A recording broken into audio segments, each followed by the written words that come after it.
Ayun, so bukas pupunta tayo ng parang 18 gathering sa province namin, which is Pangasinan. So kami ay taga San Carlos at pupunta kami, dadayo kami sa Ordaneta kung saan gaganapin yung gathering ng mga 18, mga Pangasinan 18. So, yun, ngayon ay magpiprint tayo ng ilang mga posters at stickers ng SB19 na ipapamigay natin sa ibang 18 bukas. And syempre magpiprint na din ako ng promotion sa channel ko para mag-subscribe din sila. So, abangan ninyo sapagkat ako ay gagawa ng mga content. Mag-i-interview din ako ng mga ibang 18 kung sinong bias nila or kung anong nagustuhan nila sa SB19, ganyan-ganyan. And syempre, libot din kami. I will try my best para manglibot sa SM City SM City Ordaneta, tama ba? SM City Ordaneta Central para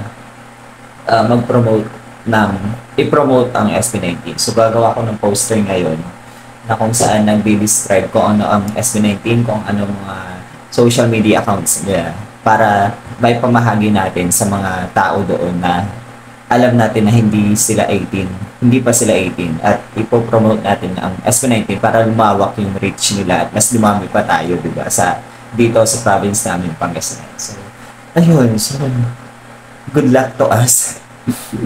3 p.m. yung start ng event, 3 p.m. to 6 p.m. pero kami, yung classmate ko din na 18 ay pupunta kami ng umaga, 10 a.m. para magkaroon pa kami ng time para, alam niyo yun, maglibot and para hindi masayang yung pamasahe, masulit namin. Ayun.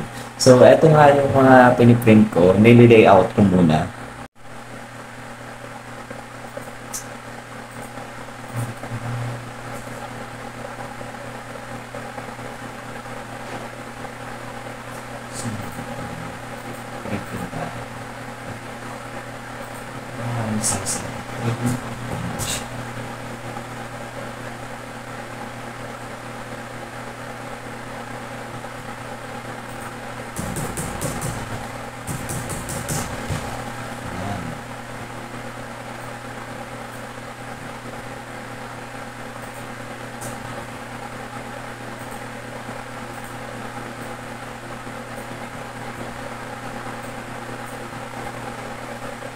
Ako mag-layout. So, tapos na ako mag-layout. I-print ko na lang. I'm so excited for tomorrow. At dahil ako excited because I will get the chance to meet other 18 as well sa aming province, which is Pangasinan. So, see you tomorrow. And, ayun. So, please watch my videos tomorrow. Thank you so much.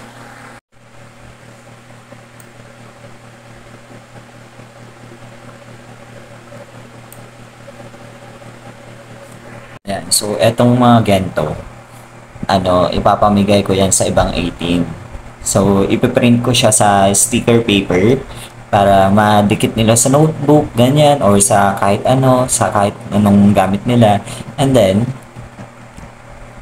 yan, medyo konti nga lang kasi konti lang yung sticker paper ko. And then, meron din akong pang-promote syempre sa aking YouTube channel. So, ayan, please consider subscribing to my YouTube channel. Just search SB19 Patrick. Talagang yun po talaga yun. Kasi kapag kasi na-search mo yan, nalabas yung YouTube channel ko. Pero kapag kasi na-search mo yung pangalan ko, Patrick Mercado, hindi nalabas. So, nilagay ko na lang dyan, SB19 Patrick. Kasi lalabas yung YouTube channel ko kapag yun yung sinesearch. Kasi ang pinaka-username kasi ng YouTube channel ko ay I am Patrick Mercado. So, I make reaction videos and SB19 related videos. Thank you. Tapos, parang nilagay ko yung picture nung yung header ng aking YouTube channel. Ayan. So, gusto ko na mag-print nito, kaya nilagay ko dyan. Para kapag may nakita kaming ibang tao sa SM, dun sa SM Ordaneta, ay bibigyan namin ng poster. Ayan. So, parang ipopromote namin ang SB19. Basahin ko lang. SB19 is a hugely popular 5-member Filipino boy band that debuted in 2018, consisting of Josh, Pablo, Stel, Ken, and Justin.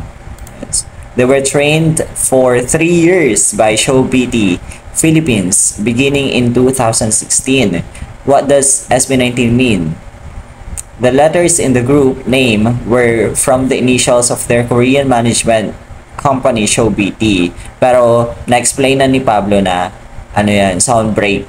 Sound break ang ibig sabihin yan. The number 19 had derived from the addition or subtraction of the country codes of South Korea 82 and the Philippines 63. It symbolized the collaboration of the two countries in the formation of the group. The members themselves, however, used the phrase sound break for the goal to break into the music scene and improve the quality of Philippine boy groups. Ayun. So, kinabahan ako doon kasi hindi ko na siya binasa. Dinownload ko na lang tong poster na to. Tapos, ayun nga, ipiprint ko siya. So, hindi ko na siya binasa. Hindi ko nakita yung yung meaning ng SB19 ay nakalagay as ShowBT. Di ba dapat ay sound break? Pero nakalagay din naman dito, sound break din naman pala. So, okay na yan. And 18, official fandom name and our logo, 18. Tapos, pronounced as 18, it's meant to show that just like how 18 comes before 19, 18 comes before SB19. It's also play on the Filipino word 18 or 18, atin, which means ours. Because SB19 explained that they wanted to share their success with their fans. Oh, galing. So, yan, gagamitin ko tong poster na to para mag-promote ng SB19 sa ibang tao dun sa place. So, ayan, members, nakalagay din. May pictures din sila. Tapos, ito yung pinakamahalaga. Social media accounts. SB19 official sa YouTube, SB19 official sa Twitter or X na ngayon, SB19 sa Facebook page, official SB19 sa Instagram, and official SB19 sa TikTok. So, ayun. So, gagawin namin ang best namin para ma-promote ang SB19 dun sa mga sa mga casuals or sa mga non-18 na tao dun sa place na yun or members. Ayan. So, I am so excited. My God, ang ganda ng nito. Ang linaw nung picture. Ayan, i-print na natin kasi I am so excited but gupitin na.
Na siya. Ayan na siya. I'm so excited for this one. Bilisan mo. Ayun na yung unang page. 5 gento. 5 sticker papers yung ginamit natin. So, each sticker paper ay merong 9. So, 9 times 5 ay 45. 45 na sticker papers or sticker posters yung nagawa natin. Ayan, ang ganda. So, gugupitin na lang natin siya. Ang tagal mag-print. Ayan. Hindi siya ganun kalinaw kapag na-print na siya. Pero, ox na yan. Diba? So, habang naghihintay tayo dun sa painting, gupitin na natin to. Hindi pa ako kumakain, pero mamaya na lang. It's already 8:12 p.m. 8:12 p.m. Ay! Bukas. 8:12 p.m. Pero mamaya na mga tapusin mo na. Kasi super excited talaga ako. Ingat. Tingnan natin. Ganda pa rin. Malinaw pa din. Hindi siya ganun kanina compared dun sa soft copy. Pero, ano ba yun? Okay na to. Nanginginig pa yung ano ko.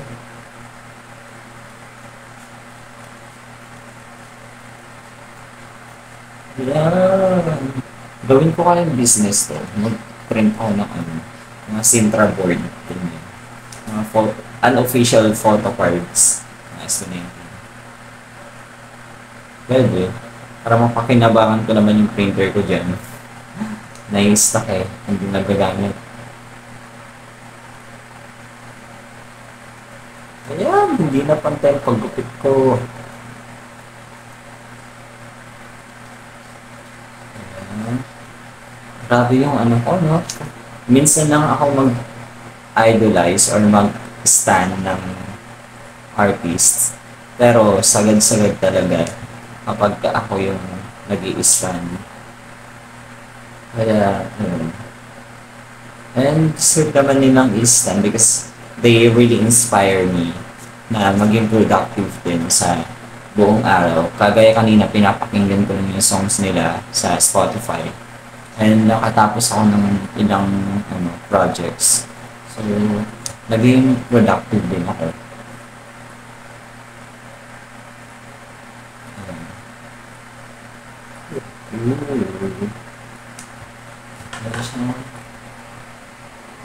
So, sticker, ano siya, paper. Tatanggalin mo kung nasa likod. Tapos, didikit mo lang siya sa notebook or pwede din sa bag or kahit ano. Or sa ID, di ba? Pwede mo ilagay sa ID mo.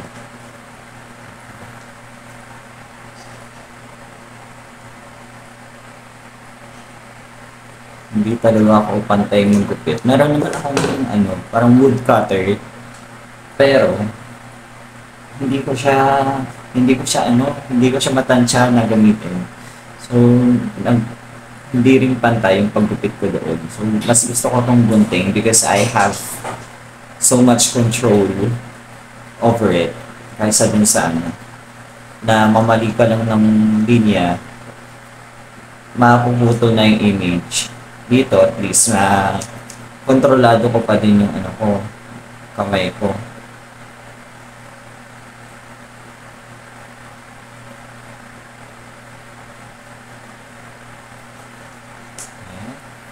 So, sama ko yung classmate ko na classmate ko nung high school.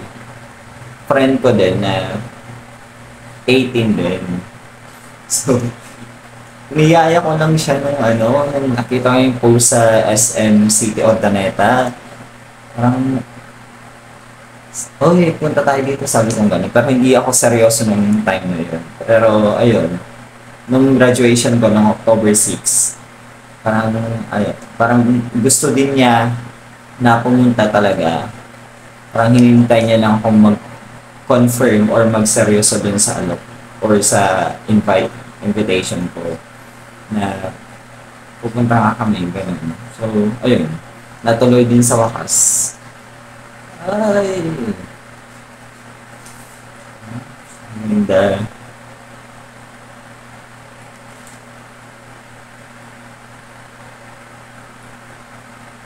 Saan may susunod ulit silang EP? Para naman ka.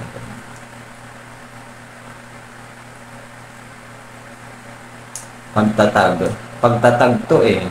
Meaning, pa lang, nag-i-start pa lang, no? See, they are just starting to, build or establish their name globally eh. Tinatatag pa lang nila. They still have so much, endeavors para i-achieve, sabi nga niyan, ni Pablo. 5 minutes na pala itong video. 5 minutes paggugupit lang, Ganun talaga ako. Maingat ako manggupit kahit hindi pantay talaga. Pero, sana magustuhan ng ibang 18. Kahit simpleng, gesture. At sana manalo ko ng prizes. Asa talaga, Kahit na hindi, alam ko sa sarili ko wala akong swerte sa mga paraffle, ganyan. papasok na din ako. Sana makakuha ako ng ano. Sabi kasi nung admin, nung event organizer, parang magpaparaffle siya ng fan meet ticket. Natapos na natin. So, sana makakuha yun. 9 to. Meron pang ano doon. Tapos na pala. Yun na muna. Putulin na natin dahil baka, ayan. Ito, kita pala dito sa video. Ayun na. So, ipiprint ko pa yung iba. Tapos, ayun. Kita ko na yung sa inyo. Ayun, so, since hindi ko na talaga kaya, nagutom na ako. Kailangan ko nang gumamit ng wood cutter. Or paper, wood cutter. Kanina pa akong wood cutter ng wood cutter. Paper cutter pala. Ayun.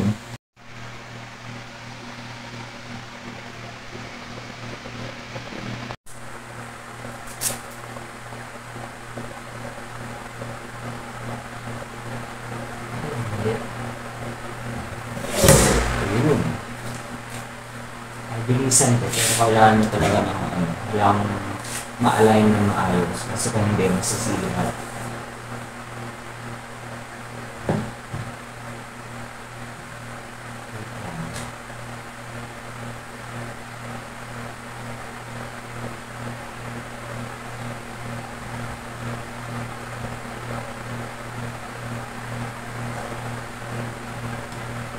Oops, hindi tayo. Ingat. Ayan, hindi ka mo magupit. Hindi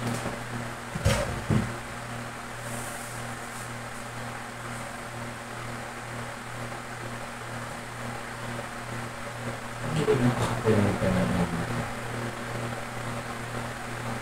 Hindi talaga ako marunong. Hindi ko talaga gamay gamitin to. Kaya, ayun, magupit ko yung isang G. Gawin natin.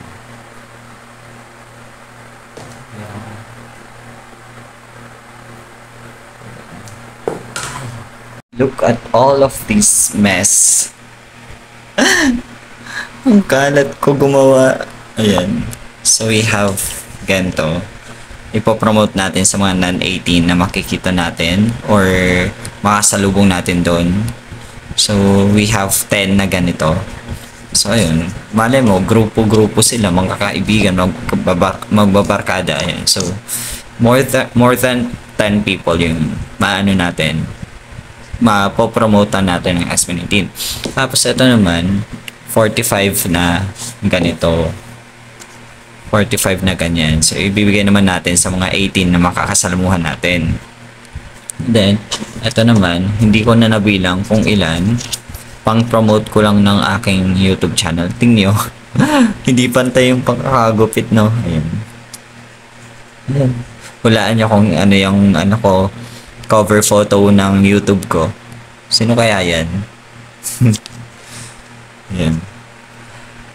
So, baka hindi ako makatulog mamaya kasi sa sobrang excitement ko, sobrang na akong excited for tomorrow. Oh my God.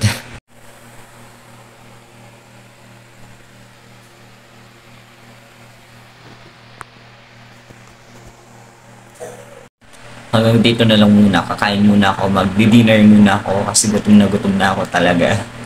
And then, see you tomorrow. Mga ka-18 sa Pangasinan. Sa Urdaneta City, SM City Urdaneta Central.